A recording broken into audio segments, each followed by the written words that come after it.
بسم الله الرحمن الرحيم. أعوذ بالله من الشيطان الرجيم. بسم الله الرحمن الرحيم. الحمد لله الذي تجلى بالقوة العظيمة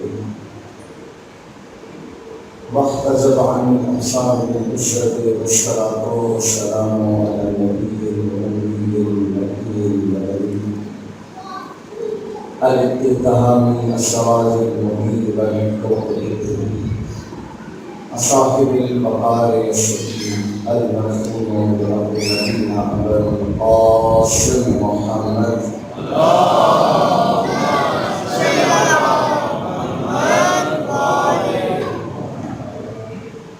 وعلى آله الطيبين الطاهرين المعصومين المنتجبين المنتخبين المسلوبين الذين أظهر الله عنهم الرجس وطهرهم تطهيرا.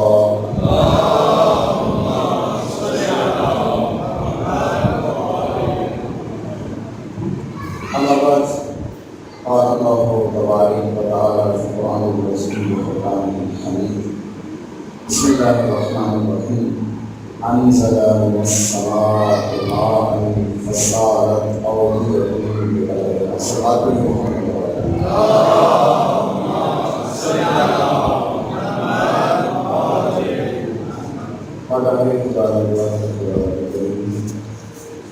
ہم سب کے محمد صلی اللہ علیہ وسلم اس کی دعوت کے اندر میں ایک پروردگار ہمارا قبول و نصیب نہیں ہو گئی. پروردگار ہماری زندگی کے اندر جو نیک خواہشات، نیک تمنائیں اور نیک دعاؤں کو لے کر عزاداران کے نام سے تشریف ہے. ایک پروردگار تمام عزاداروں کی دعاؤں کو قبول و نصیب کئی پروردگار اپنی حسینی اس موقع پر جو مومنین مومنات پیدا کرنے شریک کیا اور مقصد کربلا اور مقصد حسین علی کی جانب جو نامزد ہیں، پروردگار ان کی عزت و جان و مال و ناموس کی حفاظت فرما.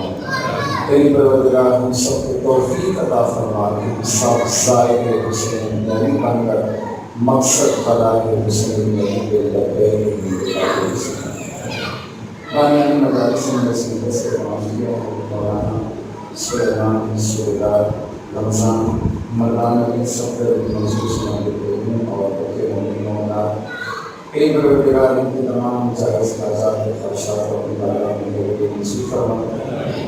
آپ اپنی قوم کی تربیت کے لیے امام زمان کی ضرورت تعظیم کے لیے باعث بلند سے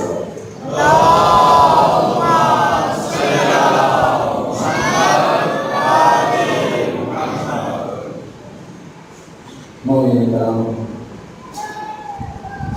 پہلوان آج اس خمسہ مدارس کی آج تیسری مجلس موضوع گفتگو فلسفہ ازداری اور حق اور باطل سے ہم نے آغاز کیا اس موضوع کو اور قرآن کریم کی اس آیت کے وجود میں کہ انزل من السماء ماء فصارت اودیہ بقدرها. ہم نے آسمان سے پانی مناسب ہو کہ پانی ہر چیز کی ضروریت کے مطابق بہہ نکلا اور اس پانی کے بہاؤ کے دوران اس پر چھاپ وجود میں آئی. قضا بقیت الحق والباطل اور اللہ یوں ہی حق اور باطل کی مثال پیش کرتا ہے. اچھا اس موضوع میں آگے بڑھانے سے قبل قرآن کریم کی آیت یا حدیث سننے سے ہمارے ذہن میں کیا نقش بنتا ہے؟ جو ہی قرآن کریم کی آیت ہمارے ذہن میں آتی ہے تو کیا کہ بہت ہی مضبوط اور ایک محکم چیز کا نام کیا ہے؟ قرآن. اور حدیث سنتے کیا ذہن میں آتا ہے کہ قرآن کی نسبت تھوڑی سی کم محکم چیز کا نام کیا ہے؟ حدیث. ایسے ہی میری بات سمجھ آئے گی. صلوات پڑھی محمد وعلی محمد.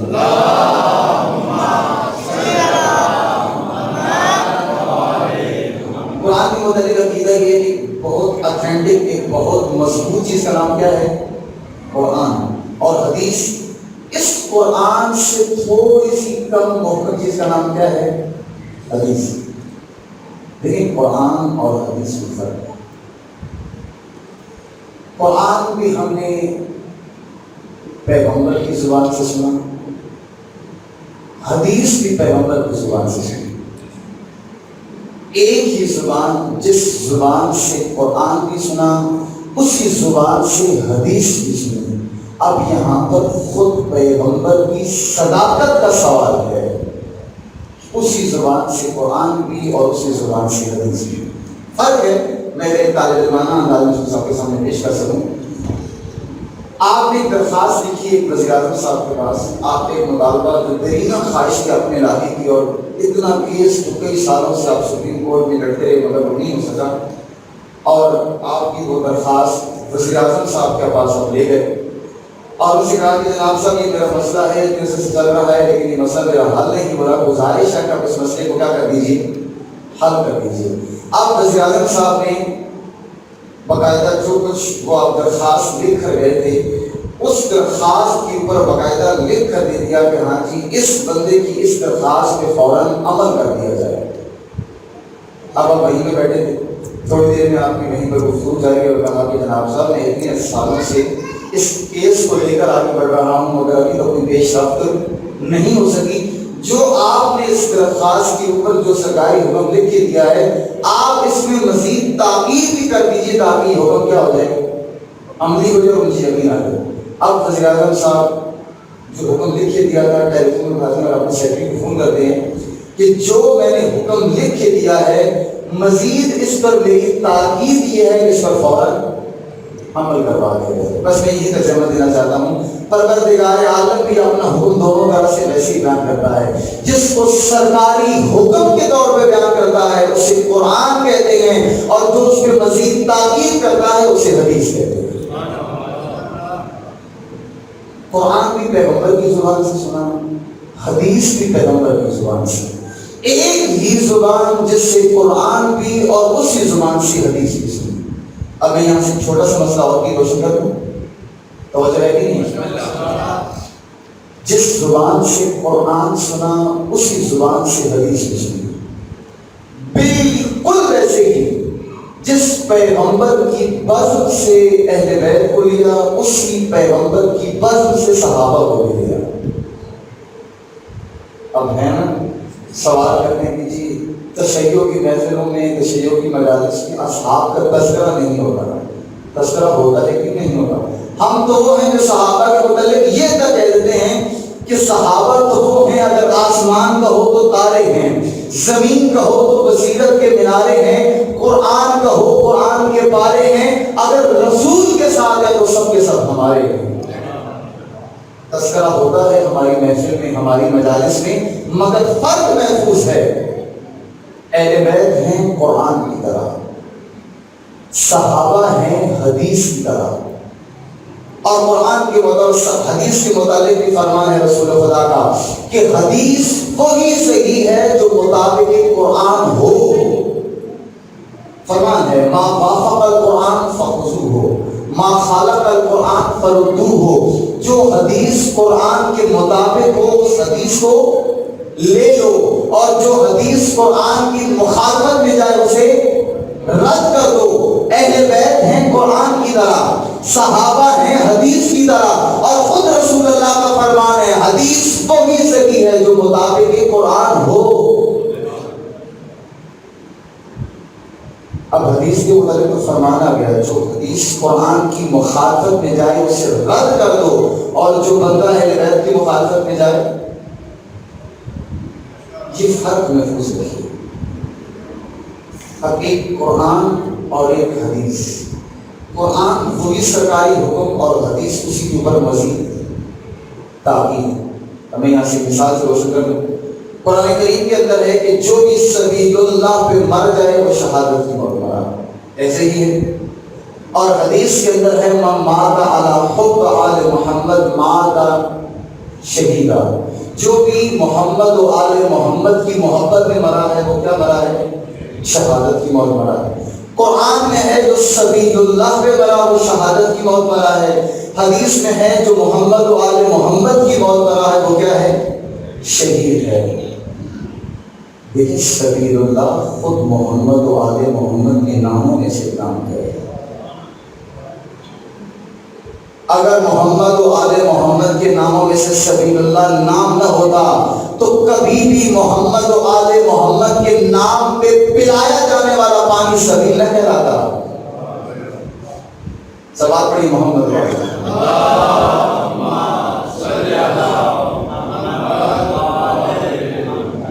تو یہ فرش عذاب، اس فرش عذاب میں ہم بیٹھ کر دراصل وہی سبیل حسینی پہ قدم رکھنے آئے ہیں کہ حسین ابن علی اس مجلس عذاب میں شرکت کر کے ہم اپنے پورے وجود و شہود کے ساتھ آپ کو امام مان کر آپ کی بارگاہ میں آئے ہیں، آپ کے رستے پہ قدم رکھنے آئے ہیں تاکہ آپ کے نقش قدم پہ چل کر ہم اپنے زمانے کی ذمہ داری ادا کر سکیں.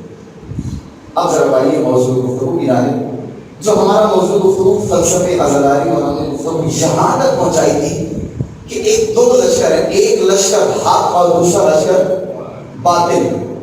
اگر حق کی پیروی ہوتی رہے اور باطل کا مقابلہ ہوتا رہے تب تک تو کاروان محمدی جاری ہے. مگر اگر لوگ حق کو چھوڑ کر محض حق کے تماشائی بن جائیں اور حق کو چھوڑ کر محض حق کو دیکھنے لگ جائیں تو اسی قوم کے اندر بے حسی پیدا شروع کرتی ہے. اب یہ قوم بن جاتی ہے بے حس. اب اس قوم کے اندر جونکیں پیدا ہونا شروع ہو جاتی ہیں. پانی رواں رہے پانی میں جھاگ بنتی ہے، اور یہی مثال قرآن حق اور باطل کی دیتا ہے. بہتا ہوا پانی پائیدار حق کہلاتا ہے، اس بہتے ہوئے پانی پہ بننے والی جھاگ باطل کہلاتی ہے. مگر یہ پانی اگر بہنا رک جائے اور ایک جوہر و تالاب بن جائے تو اسی پانی کے اندر جونگیں اور جراثیم پیدا ہونا شروع ہو جاتے ہیں. انہی جونگوں اور جراثیموں کا نام بے حسی اور تماشائی پن ہے. اب توجہ کیجیے گا، امام حسین علیہ السلام نے جب یہ دیکھا کہ یہ بے حسی ان لوگوں کے اندر پیدا ہو چکی ہے، اب امام علیہ السلام اپنے کلام کا اعلان کرتے ہیں. امام جناب اپنے بھائی امام علیہ السلام اپنے بھائی حنفیہ کے نام خط لکھ کر اپنے مقصد کی وضاحت کرتے ہیں کہ میں کس کام کے لیے کرتا ہوں. کی جگہ اس بے حسی کو توڑنے کے لیے حسین نے ٹیکنیک کیا اختیار کی، حسین نے ٹیکنیک کیا اختیار کی. یہ دونوں چیزیں ٹیکنیک اور ٹیکنیک حسین نے اس فارمولے کے اندر بتایا. انی لم اخرج اشرم ولا بدرا ولا مفسدا ولا ظالما انی خرجت لطلب الاصلاح فی امت جدی. میں کوئی ظلم و فساد و فحشاء پھیلانے نہیں جا رہا، بلکہ میں اپنے نانا کی امت کی اصلاح کے لیے نکل رہا ہوں. اب سوال یہ ہے، شارب الخمر یزید، شرابی یزید، فاسق یزید، ہر گناہ کا ارتکاب کرنے والا یزید. امت نمازیں پڑھ رہی ہے، امت روزے رکھ رہی ہے، امت حج کی تیاری کر رہی ہے. حتی جب امام علیہ السلام 8 ذی الحجہ کو احرام کھول کر نکلے، باقی سب مسلمان کیا کر رہے تھے؟ کیا کر رہے تھے؟ حج کا احرام پہن کر حج کی تیاری شروع کر رہے تھے. گویا دیندار تھے، نمازی بھی تھے، روزے دار بھی تھے، حاجی بھی تھے، زکوٰۃ دینے والے بھی تھے، خمس دینے والے بھی تھے، بقیہ ان تعلیمات پہ عمل بھی کر رہے تھے. پھر حسین ابن علی کیوں کہہ رہے ہیں کہ میں اپنے نانا کی امت کی اصلاح کے لیے نکل رہا ہوں؟ وہ اصلاح یہ ہے کہ اس قوم بے شک نماز پڑھ رہی ہے، حج کر رہی ہے، زکوٰۃ دے رہی ہے، بقیہ فروعات دین پر عمل کر رہی ہے، مگر اس قوم کے اندر سب سے بڑی چیز وہ ہے بے حسی، کہ جس کے نتیجے میں یہ یزید جیسے فاسق و فاجر کو قبول کرنے پہ تیار ہو گئے. حسین ابن علی اس بے حسی کو ختم کرنے کا رہے.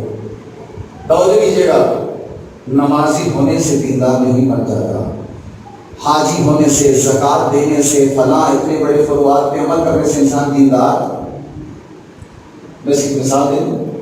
مثلا یہاں پر انہوں نے کہتا مثلا انکل عاشق بیٹھے، اگر وہ مجھ سے کہیں کہ بلا مطلب میں آپ کی نا دعوت کرنا چاہتا ہوں کھانے کی بڑی بھرپور طریقے سے، اور اس دعوت میں آپ کے لیے میں نے ایک موٹا تازہ سا بکرا تیار کیا، تقریباً اس کا 20-25 کلو وزن، بھرپور پلا ہوا لوا، جس کہتے ہیں نا پنجابی کے اندر لوا گوشت اس کا ہے، لیکن اس کی ایک خامی ہے، خامی یہ ہے کہ اس بکرے کے اندر روح موجود نہیں ہے۔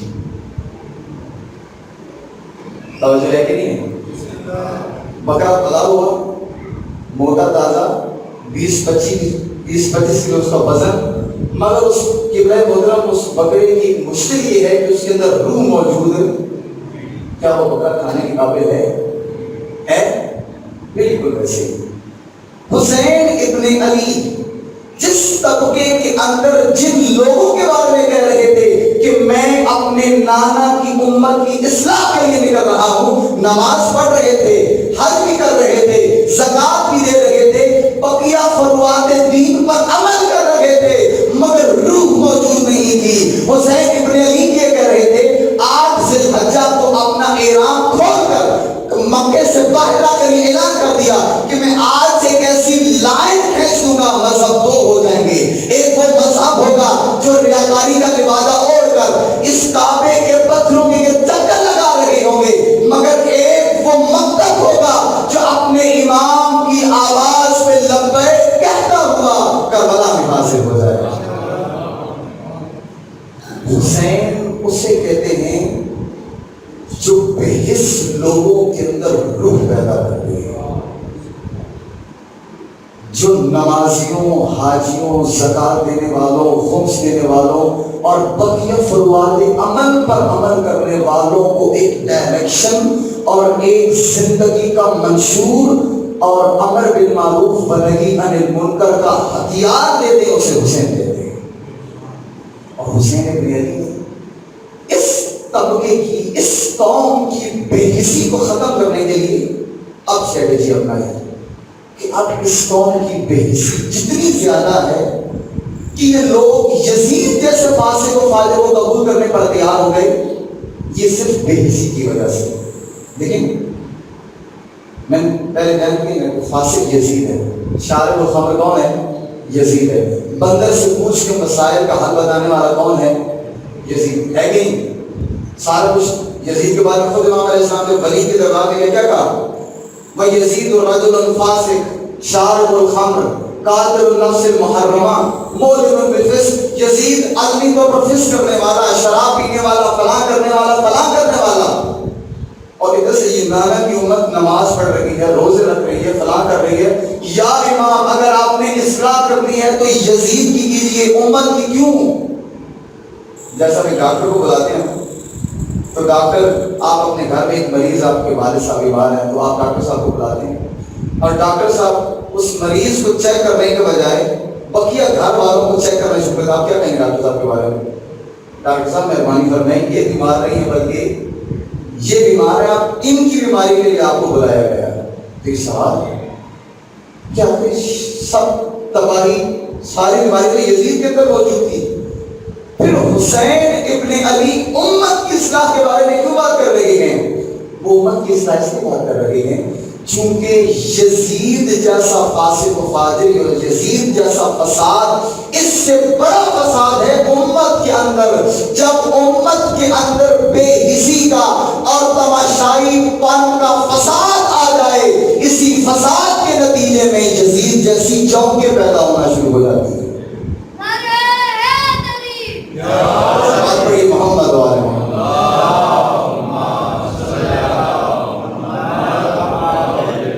اب آگے بڑھیے ذرا۔ حسین ابن علی نے اب اپنے اس خون کے ذریعے سے اور اپنی اس شہادت کے ذریعے سے اس قوم کے اندر اب بیداری کی لہر پیدا کی۔ کیسے پیدا کی آپ ذرا سوچیے گا۔ اب ذرا سیکنڈ مرحلے کی طرف اب آ گئے، کیونکہ میں فہرست بیان کر رہا ہوں معذرت کے ساتھ، وقت بہت کم، کیونکہ آج میں نے اس لیے گفتگو کا نتیجہ دینا ہے تاکہ میں آپ کے سامنے کل اور پرسوں کی مجالس میں یہ دو اس عزاداری کے نمونے ہیں، ایک زینب اولیاء اور ایک امام سجاد علیہ السلام۔ کیونکہ جس طریقے سے اگر آپ نے ایک چیز کتابوں میں پڑھی ہے، تھیوری پڑھی ہے، جب تک وہ پریکٹیکل آپ لائف میں نہ دیکھیں وہ کیا آپ کے لیے کچھ فائدہ دیتی ہے؟ بالکل ویسے ہی عزاداری ایک مقصد و محور اس کا جو فلسفہ، جب تک اس کے دو نمونے کہ انہوں نے اس عظیم فریضے کو کیسے کر کے دکھایا، تب تک ہمیں خود عزاداری کی عملی شکل بھی سمجھ نہیں آئے. سماعت پڑھی محمد والے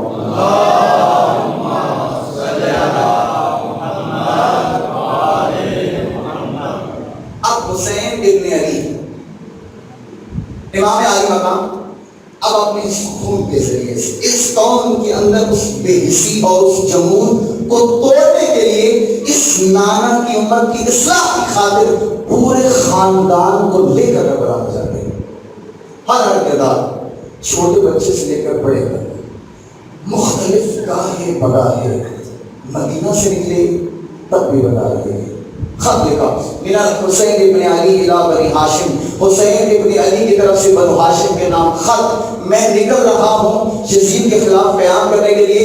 جو میرے ساتھ آئے گا وہ شہید ہو جائے گا، اور جو میرے ساتھ نہیں آئے گا وہ کبھی بھی عزت و سربلندی کا منہ نہیں دیکھ پائے گا. پہلے دن سے یہ جملہ کہا. 28 رجب کو نکلی، 4 یا 5 شمال مدینہ میں مکہ میں پہنچے. وہاں سے لے کر 4 ماہ اور اتنے دن قیام کیا، 4 ماہ یا 5 دن کا قیام مکہ میں. کسی کو خط لے کر، کسی کو زبان سے، ایک ایک بندے کو فَلْيَرْحَلْ مَعَنَا فَلْيَرْحَلْ مَعَنَا، اگر میرے ساتھ چلنا چاہتے ہو چلو، میں اس رستے کی لکیر کھینچنے جا رہا ہوں، اس رستے کو سیدھا کرنے جا رہا ہوں. کون سا؟ بے حسی ختم کرنے کا. حضرت امام علیہ السلام نے خطبہ منا دیا ہے. جب تمام حاجی آئے تو تمام علماء خاص شخصیات موجود تھیں. امام علیہ السلام نے ایک ایک سے کہا جاؤ واپس اپنے اپنے قریے میں جاؤ اور جا کر ملا یہ ایک ایک بندے کو جا کر پیغام دو. البتہ پیغام دینے سے پہلے چیک کرنا اگر اس کے اندر ہمارے پیغام کو قبول کرنے کی قابلیت ہے پھر پیغام دینا. ہر ایرا غیرہ بھی ہمارے پیغام کو قبول کرنے کی صلاحیت نہیں رکھتے. اب امام عالی مقام اس کارنامے کے بعد اب سوال یہ، کیا امام علیہ السلام نے اس بے حسی کو توڑا؟ جس بے حسی کی خاطر امام علیہ السلام نکلے کہ اس بے حسی کو میں ختم کر سکوں اور میں یزید کے فساد کو تباہ کر سکوں، کیا امام علیہ السلام اس بے حسی کو ختم کرنے میں کامیاب ہوئے؟ جی ہاں. 61 ہجری میں امام علیہ السلام نے یہ کارنامہ انجام دیا. کچھ ہی عرصے بعد، مطلب بہت کم 3 سے 3.5 4 سال کے وقفے کے بعد، اب جو امام علیہ السلام نے اپنے خون و شہادت کے ذریعے سے لہر دوائی یزید کے خلاف لوگوں کو اندر اٹھنے کی اور بغاوت پیدا کرنے کی، قیام کرنے کی، اب اسی کوفہ کے اندر جن کوفیوں نے 18,000 خطوط لکھ کر امام علیہ السلام کو کوفے میں بلایا تھا، اور یہ جملے ہیں سلیمان ابن سورۃ خزائی کے جملے ہیں، العجل العجل یا مولا، اے مولا حسین ہمارے پاس جلدی آئیے، ہمارے پاس کوئی امام موجود نہیں ہے. امام علیہ السلام نے کوفہ کی طرف رخ نہیں کیا، بلکہ اسی کوفہ کے دوراہے سے کہاں چلے گئے؟ کربلا. اور یوں نہیں تھا کہ کوفہ کے دوراہے پر جا کر فیصلہ کیا، نہ، بلکہ مدینہ سے نکلتے ہوئے کہا تھا بنو ہاشم کے نام خط لے کر، میں نکل رہا ہوں، میرے رستے کی انتہا شہادت ہے، جو آنا چاہتا ہے آؤ، جو نہیں چاہتا کہا تھا وہ کبھی بھی عزت و سربلندی کا منہ نہیں دیکھ پایا. حسین ابن علی کربلا کی طرف کیوں گئے؟ چونکہ معلوم تھا کہ جن لوگوں نے مجھے 18,000 یا 12,000 کی قریب خطوط لکھے ہیں، یہ سارے کے سارے مجھے اپنا مولا اور امام مان کر نہیں، ان کے اندر ابھی تک وہ بے حسی موجود ہے، اور اس بے حسی کو توڑنے کے لیے حسین ابن علی سے کہاں چلے گئے؟ کربلا میں.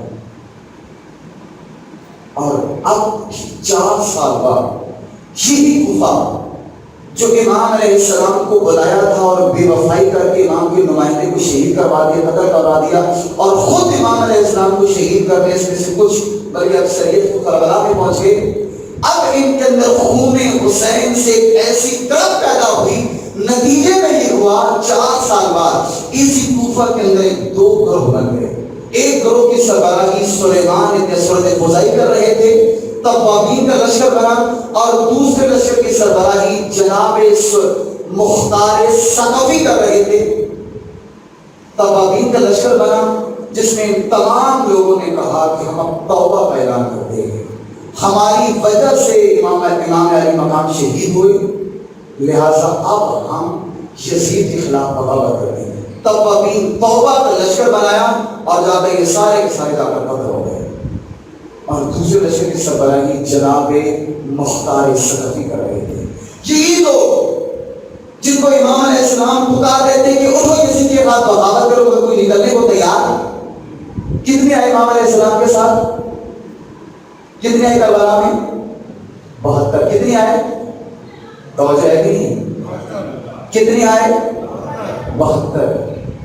یہ سارے کے سارے موجود تھے، لیکن 4 سال بعد اسی خون حسینی سے ایسی تڑپ پیدا ہوئی کہ انہی لوگوں میں سے کوئی ایک کوفی زندہ رہنے کو گوارا نہیں کرتا، بلکہ ایک دونوں گروہ بن گئے، سارے کے سارے کوفہ کے شیعہ ایک توابین کے لشکر میں شامل ہو گئے، اور جو بقیہ سارے بچے ہوئے تھے جو جناب مختار ثقفی کے لشکر میں شامل ہو کر انتقام حسینی کی لہر پیدا کرنے، دشمنوں کو یزیدوں کا مقابلہ کرنے کے لیے سارے کے سارے تیار ہو گئے۔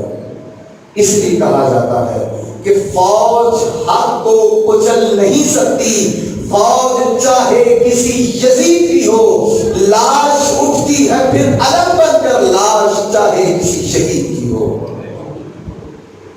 اب حسین ابن علی کے اس شہادت کے بعد اس قوم کے اندر اب وہ ایسی لہر بیدار ہوئی، اب یزید کے خلاف بغاوت اور اعلان، ہر بندہ یزید کے خلاف بغاوت کرنے کو گیا۔ کس وجہ سے؟ کس کی بدولت؟ حسین ابن علی کی شہادت کی وجہ سے۔ اب میرا ایک سوال موضوع کی جانب بڑھ رہا ہوں، فلسفہ عزاداری۔ ہم عزاداری کیوں کرتے ہیں؟ ہم کیوں اس مجلس و ماتم کا اور جلوسوں کا اہتمام کرتے ہیں؟ آپ سوال کی طرف آگے بڑھیے۔ اس زمانے کی بے حسی امام عالی مقام نے اپنی شہادت کے ذریعے سے ختم کی۔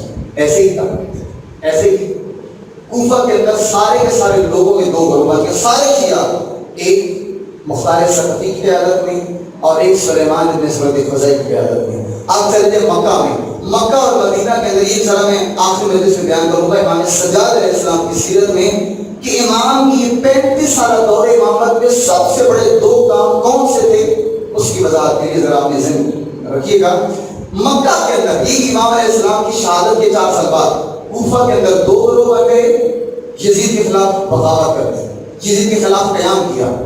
دوسری طرف آپ آگے بڑھیے، مکہ کے اندر عبداللہ ابن زبیر ابن عوام صحابی رسول کے بیٹے عبداللہ ابن زبیر نے اپنی خلافت کا اعلان کیا، یزید کے خلاف بغاوت کر کے مدینہ اور مکہ کے سارے لوگ اس کی بیعت میں چلے۔ اب توجہ، بے حسی ختم ہوئی نہیں، جی لوگ بھی یزید کے خلاف نکلنے کو تیار نہیں تھے، اور امیر شام نے جو کچھ حدیثیں بیان کر کر کے کہ الحاکم ذل اللہ، حاکم زمین پہ اللہ کا سایہ ہوتا ہے، وہ امام علیہ السلام نے امیر شام کی 20 سالہ کارکردگی کو اپنی ایک شہادت کے ذریعے سے ملیا میٹ کر کے تمام لوگوں کو اسی نقطے کی جانب متوجہ کر دیا جس کے بارے میں رسول اللہ نے فرمایا تھا۔ اس لیے کہا میں اپنے نانا کی امت کی اصلاح کے لیے نکل رہا ہوں۔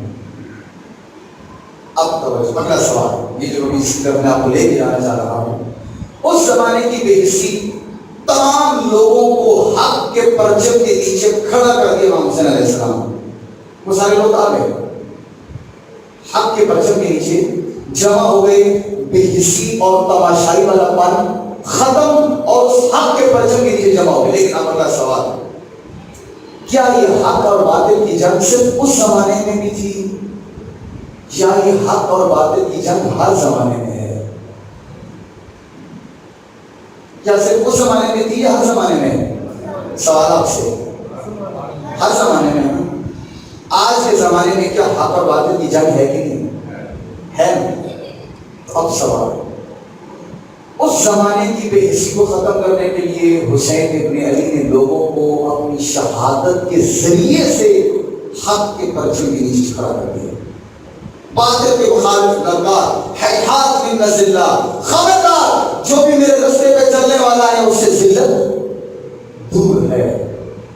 آج کے زمانے میں کیا امام حسین علیہ السلام نے ہمیں اپنے زمانے کے لوگوں کی بے حسی ختم کرنے اور حق کے پرچم کے نیچے کھڑے ہونے کے لیے کیا کوئی منشور دیا ہے؟ کیا کوئی اسٹریٹجی دی ہے؟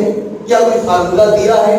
کیا کوئی طرز عمل، کوئی سوچ، کوئی ٹیکنیک، کوئی ایک ایسا فارمولہ دیا ہے تاکہ اس فارمولے پہ عمل کر کے جس طرح امام نے اس اپنے زمانے کی بے عزتی کو ختم کر کے لوگوں کو یزیدیت کا مقابلہ کرنے کا درس دیا تھا، تو کیا آج کے زمانے میں امام حسین علیہ السلام نے ہمیں اپنے زمانے کے یزید کا مقابلہ کرنے کا کوئی روش سکھائی ہے؟ اسی روش اور اسی فارمولے اور اسی ٹیکنیک کا نام مزداری حسین ابن علی ہے. صلوات پڑھی محمد و آل محمد.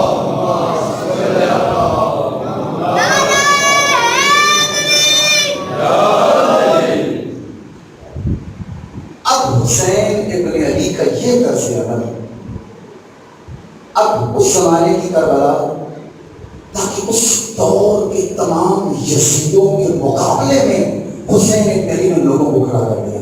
ہم آج کے زمانے میں کربلا ایک پیمانہ ہے لوگوں کو حق کی جانب بولنے کا اور حق کے پرچم کے نیچے کھڑا کرنے کا. آج کے زمانے میں اسی کربلا کی بےعینی ہی شکل ہم نے اپنے زمانے میں ایک ایسی متعارف کروانی ہے تاکہ ہم اپنے زمانے کے بے حس لوگوں کو اس پرچم حق کے نیچے کھڑا کر سکیں. اسی کا نام مزداری حسین ابن علی. اس لیے ہم نے کربلا سنانی نہیں، کربلا بنا کر دکھانا ہے، کربلائی کردار بنا کے دکھانا ہے. اس لیے ہم کہتے ہیں نصرت و فتح حسین کی ہے. اور یہ جملہ میں آج بات سے آج میں 30 منٹ میں مجلس میں پڑھ رہا ہوں، یہ اس لیے یہ جملہ ہے کہ انسان کو بیدار تو ہو لینے دو. ہر قوم پکارے گی ہمارے میں حسین. اس زمانے کی بے حسی کو ختم کرنے کے لیے حسین ابن علی نے اپنی شہادت اپنی مخدرات کی چادروں کے ذریعے سے اور اپنے 6 ماہ کے علی اصغر کے ذریعے سے جو لوگوں کی بے حسی ختم کی تھی، آج ہم نے اگر اس زمانے کے لوگوں کی بے حسی ختم کرنی ہے اور لوگوں کو حق کی طرف بلانا ہے تو حسین ابن علی کے اسی فارمولے پر عمل کر کے ہمیں کربلا کو عملی کر کے دکھانا ہوگا. اسی لیے یہ جملہ بھی کہا جاتا ہے کہ کربلا اب بھی حکومت کو نگل سکتی ہے، کربلا اب بھی حکومت کو نگل سکتی ہے. کربلا تخت و تاج کو اپنے تلووں سے مسل سکتی ہے. کربلا خاک تو کیا آگ پہ چل سکتی ہے. کربلا وقت کے دھارے کو بدل سکتی ہے. کہہ دو یہ سلاطین کے ایوانوں سے، کہہ دو یہ سلاطین کے ایوانوں سے، کربلا ابدی جنگ ہے سلطانوں سے. کربلا ہمیشہ کے لیے جنگ کا نام ہے. حسین ابن علی نے جو میدان کربلا سجایا اور میدان کربلا میں جو اتنی بڑی شہادت کا رنگ دیا، یا اس لیے دیا تاکہ ہم 1400 سال بعد اور امام علیہ السلام کے اس کارنامے کو ہر سال صرف مجلس میں بیٹھیں اور مجلس میں سنیں اور گریہ کر کے چلے جائیں؟ نہ، کربلا میں امام علیہ السلام نے آخری لمحے صدا دی تھی. کیا کہا تھا؟ حل من ناصر ینصرنا. کیا کوئی ہے میری نصرت کرنے والا؟ کیا کوئی ہے میری آواز سے لبیک کہنے والا؟ کیوں کہا تھا؟ توجہ کیجیے گا. کربلا اگر ایک جنگ تھی تو وہ زمانے میں ختم ہو گئی، لیکن امام علیہ السلام نے یہ صدا بلند کی کہ کیا کوئی ہے میری نصرت پہ عمل کرنے والا. یعنی کہ جو میں آج رستہ جو میں نے آج تمہیں دکھایا ہے، کیا کوئی ہے جو اس رستے کو اپنے زمانے میں جاری کر سکے اور میری اس آواز پہ لبیک کہہ کر اپنے زمانے کے یزیدوں کا مقابلہ کر سکے؟ تو آج ہم اس مجلس اعظم میں بیٹھ کر یہ جلوس نکال کر یہ فرش عذاب بچھا کر دراصل یہ اعلان کر رہے ہیں کہ اے امام حسین علیہ السلام، اے امام علی مقام، جو آپ نے اپنی شہادت کے ذریعے سے لوگوں کو جو حق کی جانب دعوت دی تھی، تو ہم مکتب تشیع جہاں نماز پڑھ رہے ہیں، جہاں حج ادا کر رہے ہیں، جہاں یہ بقیہ دین کی تمام عبادات انجام دے رہے ہیں، یہ تب کی فائدہ ہمیں دے گی جب ہم اس کو حق کی جانب نہ موڑ دیں۔ میں نے پہلے مثال دی، میں اس لیے مثال دی ہے کہ اگر ایک بکرا بہت موٹا تازہ پلا ہوا، گوشت بڑا لذیذ سب کچھ، مگر اس کی ایک خامی وہ کیا ہے؟ اس کی روح موجود نہیں ہے، کیا اس بکرے کو کوئی فائدہ ہے؟ نہیں۔ بالکل ایسے اگر آج کے زمانے میں کوئی انسان نماز پڑھ رہا ہو، صرف روزے رکھ رہا ہو، صرف حج کر رہا ہو، صرف ان دین کے بقیہ فقہ کے احکامات پر عمل کر رہا ہو، مگر نہ خود حق کے پرچے کے نیچے کھڑا ہو اور نہ ہی لوگوں کو حق کی طرف دعوت دے، وہ ایسے ہی ہے جیسے بے روح بکرا۔ اس کی نمازوں کا، ان کی اس دین کا کوئی فائدہ نہیں ہے۔ اور حسین ابن علی دراصل اسی فارمولے اور اس عزاداری حسین ابن علی میں بیٹھ کر ہم یہ جو جلوس نکالتے ہیں جگہوں جگہوں پہ جا کر صرف اسی بات کا اعلان کر رہے ہوتے ہیں، اے لوگوں سنو، اگر تم نے حق کی جانب آنا ہے تو حق کے سب سے بڑے پرچمدار اور سب سے بڑے حق پرست کا نام حسین ابن علی ہے۔ ورنہ اگر ہم نے لوگوں کو توجہ کیجیے گا، میں قاعدہ دے رہا ہوں، سنی ہو، شیعہ ہو، مسلمان ہو، بریلوی ہو، کوئی بھی ہو، اگر آپ نے کسی کو حق کی طرف دعوت دینی، کیا دینی؟ حق کی طرف دعوت، مجھے بتائیں حق کی طرف دعوت دینے کے لیے مجھے بتاؤ آپ کس شخصیت کو، کس پیمانے کو لوگوں کے سامنے پیش کرو؟ کیا حسین سے بڑا بھی کوئی حق پرست ملتا ہے؟ کیا حسین ابن علی سے بڑا بھی کوئی حق کی خاطر؟ آپ نے اصحاب کے تذکرے پڑھے ہیں، حضرت ابو بکر صدیق، یہ جو جملہ ہے میں بالکل آپ کی کتابوں سے پڑھ رہا ہوں، اپنا پورا مال رائے خدا نے دے دیا، باقاعدہ ان کی حدیث میں دیکھا۔ حضرت عمر آدھا مال رائے خدا نے دے دیا۔ حضرت عثمان غنی، انہوں نے غنی جب کہتے چونکہ انہوں نے بقیہ جتنا بھی مال ہوتا تھا آپ کی خلافت کے زمانے وہ سب کا سب دے دے۔ اب وہ بتا علم تاریخ یا تاریخ دلی میں بھی دیکھیے کہ کیا کہا اعمال تھے، پھر توجہ کیجیے۔ اگر ہم نے اپنے زمانے کے لوگوں کو حق کی جانب دعوت دینی ہے، ان کو حق کے راستے پہ کھڑا کرنا ہے اور ان کو حق کی طرف بلانا ہے، تو سب سے بڑے حق پرست جس نے صرف اپنی جان نہیں دی، اپنا پورا وجود صرف نہیں دیا، وہ سب سے بڑا قیمتی گھرانہ جس کی وجہ سے اسلام زندہ ہے، وہ زینب اولیاء۔ میں نے کل بیان کیا تھا نا، جس زینب کی آواز کو یا جس زینب کو کسی نامحرم تک دیکھنا تو دل کی بات سوچا بھی نہیں۔ حسین ابن علی نے اس حق کے لیے، حق کے پرچم کے نیچے لوگوں کو کھڑا کرنے کے لیے اپنی اتنی بڑی قربانی دی۔ تو اے لوگوں، آج ہم مکتب شیعہ کی عزادار کے جوانان کو اتنا بڑا اہتمام کر کے اس جلوس کو، اس ماتم کو اور اس نوح خانی کی صدا دیتے کیوں دیتے ہیں؟ تاکہ ہم اس عزاداری کے ذریعے سے لوگوں کو اپنے زمانے کے یزیدوں کا مقابلہ کرنے کا سلیقہ سکھا سکیں۔ کون ہے شہ کا وفادار؟ لہو بولے گا، برسرے کوچہ و بازار لہو بولے گا۔ ہم ہیں مظلوم مگر حق کے لیے حق کی قسم بن کے حیدری کردار لہو بولے گا۔ ہم حسینی ہیں، طالب بیعت جو ہوا اگر ہے ہمیں آج بھی انکار لہو بولے گا، ہے ہمیں آج بھی انکار لہو بولے گا۔ دار سے آتی ہے میسم کی صدا، دار سے آتی ہے بیسم کی صدا، چھین لو طاقت گفتار لہو بولو۔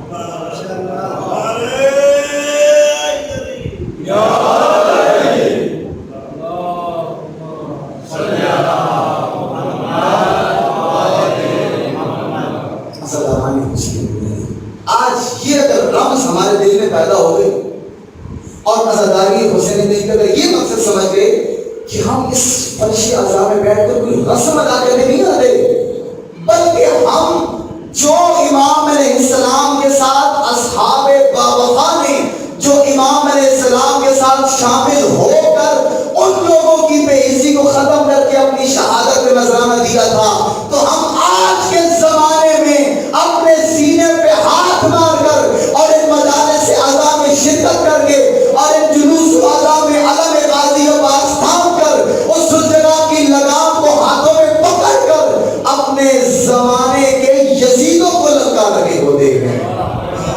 اگر اس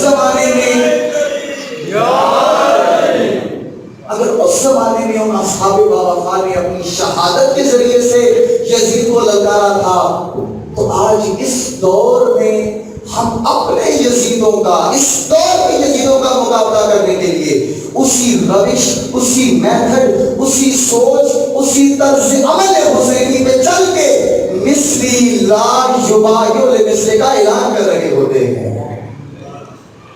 یہ ہے ہمارا منشور۔ تو اب کوئی یہ سوال نہ کرے کہ ہم تو رونے پیٹنے کے لیے یہاں پر آتے ہیں، ان لوگوں نے امام علیہ السلام کو کوفہ میں شہید کیا تھا اور اب یہ خود رونے کے لیے اور اس کا کفارہ ادا کرنے کے لیے یہاں پر آتے ہیں۔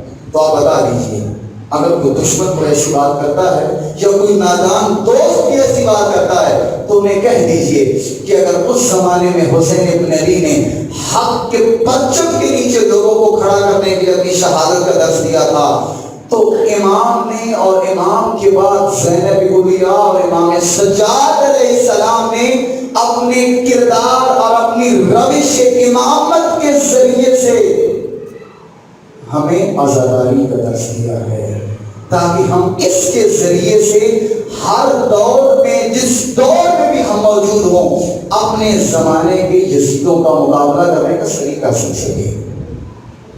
تو ہم تمہاری طرح نہیں کہ قیاس پہ عمل کر کے بس سبحان اللہ کہہ کے محفلوں سے چلے جائیں گے، نا، بلکہ ہماری یہ مجالس اعضاء تمہیں حق کی طرف بلا رہی ہیں۔ کون ہے جس کو تم حق کے نام پہ دم بھرتے ہو؟ کیا حسین سے بڑا کوئی حق کے نام پہ اپنی جان لگانے والا کوئی ہے؟ کیا حق کے نام پہ اپنی خاندان کو راہ خدا میں فنا کرنے والا اور فدا کرنے والا کیا کوئی حسین سے بڑی ہستی نہیں تھی؟ مومن کرام، جب یہ اتنا بڑا عظیم مقصد، اتنا بڑا یہ عظیم ٹارگٹ، اتنا بڑا عظیم ہدف اگر اس عزاداری حسین ابن علی کے ذریعے سے ہے، تو ہم اس کو رسم کیوں بنائیں؟ رسم حاصل کرنا آج ہماری مشکل یہ ہے کہ ہم نے اس عزاداری کو رسم بنا دیا۔ رسم کیا؟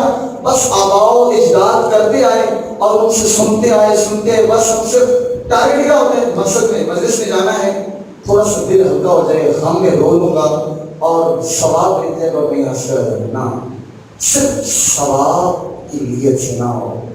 ثواب کی نیت سے عبداللہ ابن حر جوفی بھی ہے، عبداللہ ابن نام دیا تھا، وہ شخص امام علیہ السلام 28 رجب کو نکلے اور یہ رستے میں کھڑا ہوا کہ یا امام میرا کنویں کا پانی کھارا نکلا ہے، آپ ذرا دعا کریں اور میرے کنویں کا پانی میٹھا ہو جائے۔ امام نے اپنی لال دہن اس کنویں میں پھینکا اور وہ پانی میٹھا ہو گیا۔ ٹھیک ہے امام، آپ کا بہت شکریہ، آپ تشریف لے کے جا سکتے۔ یہ نہیں کہا جا رہے ہیں، امام سے صرف برکت لی، جو مقصد تھا وہ لیا، لیکن امام سے نہیں پوچھا کہ آپ کا مقصد کیا ہے، آپ کس رستے پہ جا رہے ہیں، آپ کا ہدف کیا ہے۔ مومنین نے کہا ذرا اس فرش اعضاء میں بیٹھ کر اپنی ذمہ داری کو سمجھیے، ہم نے اس فرش اعضاء میں بیٹھ کر اس عظیم فریضے کو انجام دینا ہے، اس عزاداری کو رسم نہیں بنانا۔ میں چھوٹی سی مثال دیتا ہوں تاکہ آپ کے لیے واضح ہو جائے۔ ایک علاقے کے اندر، اس علاقے کا رواج یہ تھا کہ کوئی بھی جو مہمان کے یہاں آتا تھا نا، کبھی بھی مہمان کو کھانا کھلائے بغیر واپس نہیں بھیجتے تھے۔ اور ان کی ایک رسم اور بھی تھی کہ وہ جب بھی کھانے میں مہمان کو بٹھاتے تھے تو میزبان اپنے ساتھ ایک چھوٹا سا ڈنڈا رکھتا تھا۔ کیا رکھتا تھا؟ ڈنڈا رکھتا تھا۔ اب مختلف لوگ کھانے میں کھانا کھا کے چلے جاتے ہیں۔ ایک دانشور بندہ اور علمی بندہ اس نے کہا کہ میں دوسری مرتبہ آپ کے پاس آ رہا ہوں، مجھے آپ یہ بتائیں کہ آپ کھانا تو کھلاتے ہیں، یہ تو آپ کے یہاں بڑی، جب تک کوئی بندہ کھانا نہ کھائے کھانے کے بغیر کسی کو دیکھتے نہیں، آپ یہ بتائیں کہ آپ ہی کھانے کے ساتھ ڈنڈا کیوں رکھتے ہیں؟ اب جو سوال سے کر دیا، اب جو میزبان تھا اسے خود نہیں معلوم تھا کہ یہ ڈنڈا کیا ہوتا ہے، کیوں ہم رکھتے ہیں یہاں۔ بہرحال اس نے کہا آپ کھانا کھائیں، اس بات کو ہمارے اوپر چھوڑ دیجیے۔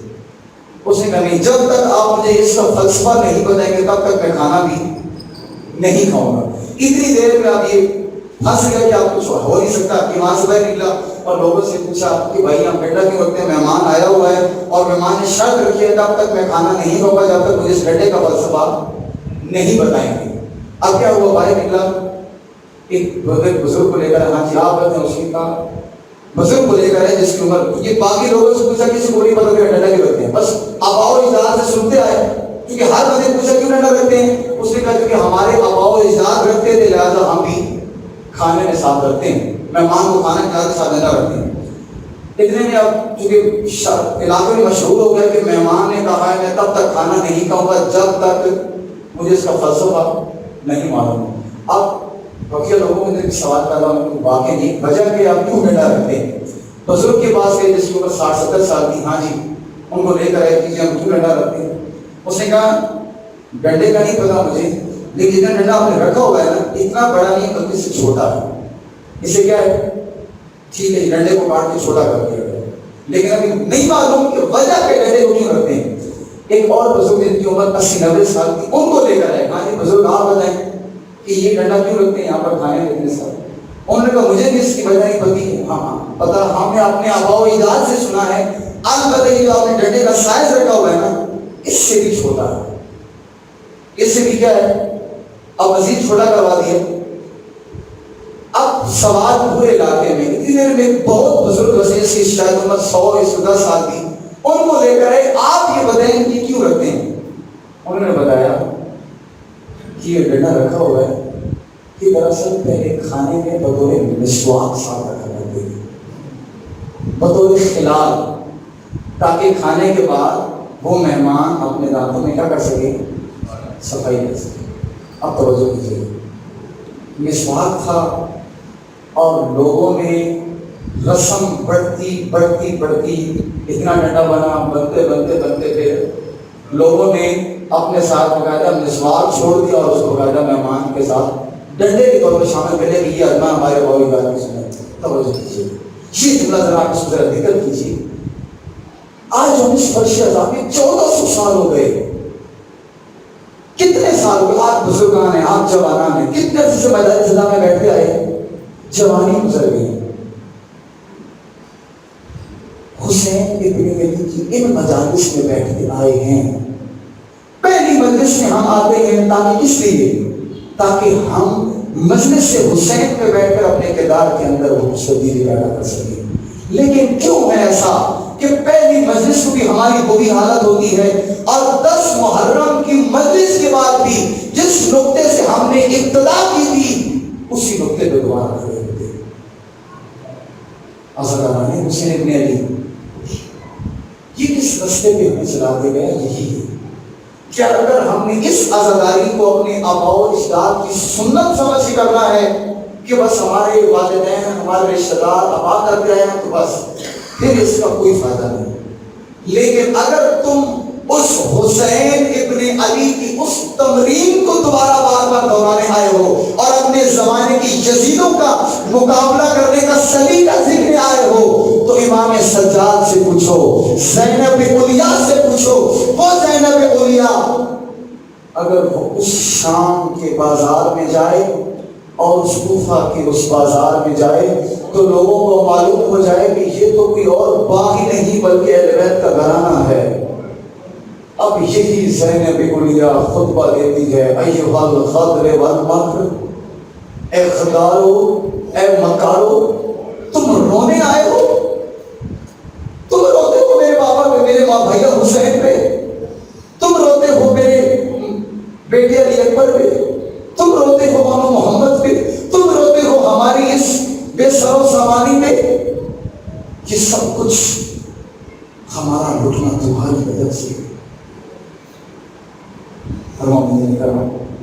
یہ ایسا درد ہے جو زینب اولیاء نے اپنے خطبوں کے ذریعے سے سنا کیا اور پیدا کیا، اور یہ ایسا درد ہے جو اس وقت سے لے کر اب تک ہمارے سینے کے اندر وہ درد مزید اضافہ کر دیتا ہے.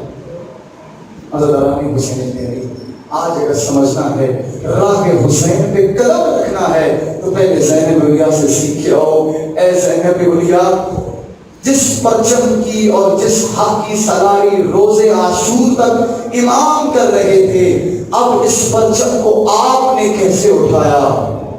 عزاداران، آپ اس مجلس میں بیٹھے ہیں، ایک بڑا شادہ سا ماحول ہے، پنکھے لگے ہوئے ہیں، اور آپ عزاداری حسین میں شریک ہو کر رو رہے ہیں.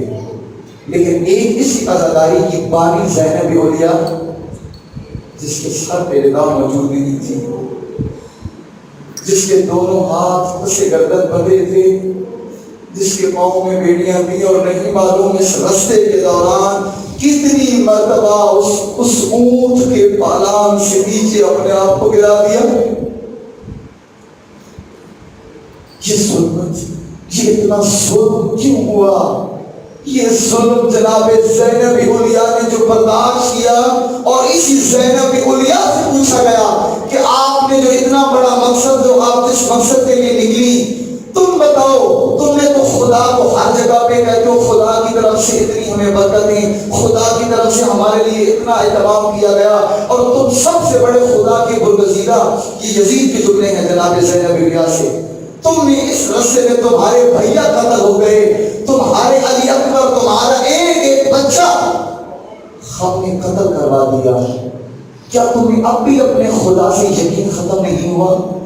زینب اولیاء کہنے لگی، ما رأیت الا جمیلا، میں نے اپنے پروردگار کو سب سے زیادہ حسین و جمیل پایا ہے.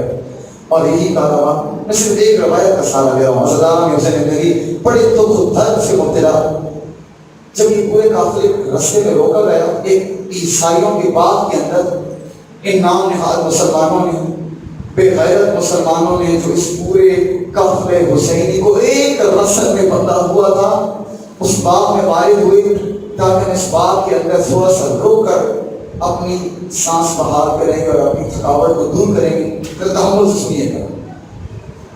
ان لینوں نے اس پورے اہل بیت کے خاندان کو ایک دھوپ میں بٹھایا، ایک رسی کے اندر اکٹھا بتا ہوا تھا. تمام بیویوں کے سروں پر چادریں موجود نہیں تھیں. یہ تمام بیویاں ایک جگہ پر بیٹھ گئیں، اور تمام بیویاں اس طرح اپنے ان دونوں گھٹنوں کے اوپر سر رکھے اپنا پردہ بنایا، اور اس انداز میں بیٹھی. کتنی دیر میں مسلمانوں نے شراب پینا شروع کی، کہتے لگانا شروع کیے.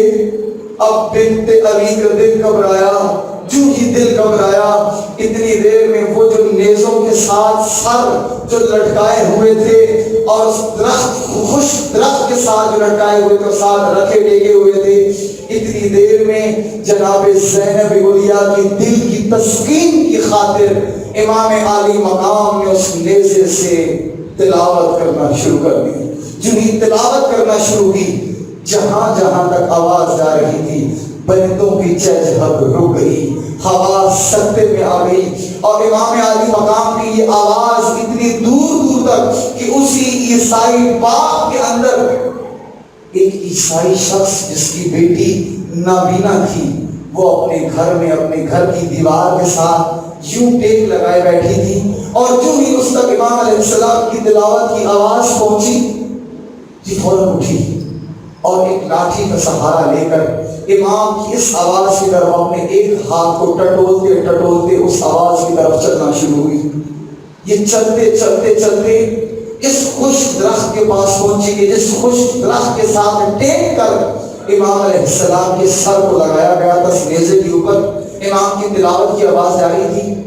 اتنی دیر میں یہ اپنے ایک ہاتھ سے عصا کو لے کر لاٹھی لے کر اور دوسرے ہاتھ سے ٹٹولتی ہوئی پہنچی اس خوش درخت کے پاس پہنچی، اس نیزے کو تھاما اور تھام کر اوپر دیکھا اور اتنی دیر میں امام علیہ السلام کی رگ سے خون کا ایک قطرہ گرا، اس بچی کی ایک آنکھ پہ گرا، اس نے اپنی دائیں آنکھ پہ ملا، پھر بائیں آنکھ پہ ملا، اس کی آنکھیں نابینا ختم ہو گئیں، اس کی آنکھوں کو شفا مل گئی۔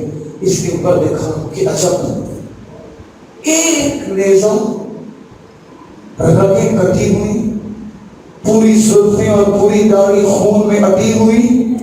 اتنی دیر میں اس نے دائیں بائیں سے دیکھا، کچھ رونے کی آوازیں آ رہی ہیں، دیکھا کہ کچھ خواتین جن کے سروں پہ چادریں موجود نہیں ہیں اپنی اس گھٹنوں پہ سر چھپائے بیٹھی ہیں۔ یہ پاس میں جا کر کہنے لگی، ذرا تحمل کے ساتھ سنیے گا، اور جا کر کہنے لگی، اے بیویو آپ کیوں ہوتی ہیں؟